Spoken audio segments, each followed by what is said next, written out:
فلسطین اور بیت المقدس پر قبضہ کرنے کا خواب کیے بیٹھے ہیں. ان صہیونیوں کی یہ خواہش ہے بلکہ ان کا نظریہ ہے کہ اسلامی ممالک کو مٹا کر وہاں پر گریٹر اسرائیل بنائیں گے.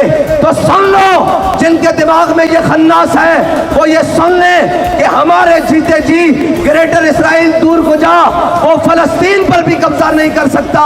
ہم زندہ ہیں, ہم زندہ ہیں اور ہم اپنے زندہ ہونے کا ثبوت دیتے رہیں گے. ہے شیطانی طاقت, ہے ظالم و جاہل, یہ تیرے ایٹم بم اور تیرے میزائل, ان سب کو مٹا دیں گے اس ارض مقدس میں. اور نعرہ لاؤ خیبر خیبر یا یہود.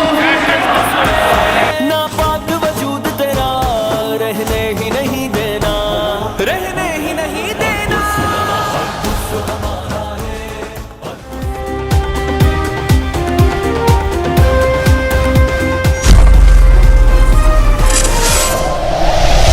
بعد مقامی سیاسی رہنماؤں کی عدم توجہ, عدم دلچسپی کی وجہ سے سینکڑوں چکوک کو آپس میں شہر سے ملانے والی اکلوتی شاہراہ ٹوٹ پھوٹ کا شکار ہے.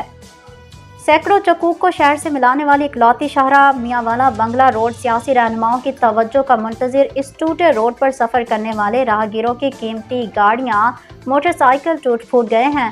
لوگ مختلف بیماریوں کا شکار ہو گئے ہیں, مگر ہمارے سیاسی نمائندے اس طرف توجہ نہیں دیتے. متعدد بار سیاسی نمائندوں سے رابطہ کیا گیا ہے مگر صرف تسلی کے علاوہ کچھ نہیں دیتے. اہلیان علاقہ نے میڈیا سے بات کرتے ہوئے بتایا کہ رات کو اگر مریض کو شہر ہسپتال تک لانا ہو تو 15 منٹ کا سفر 1 گھنٹے میں طے پایا جاتا ہے.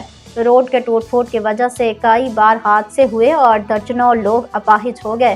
متعدد ابدی نیند سو گئے مگر سیاسی رہنما اور مقامی انتظامیہ خاموش تماشائی بنے ہوئے ہیں. اہل علاقہ نے سیاسی رہنماؤں سے اس صورتحال کا نوٹس لینے کا مطالبہ بھی کیا ہے.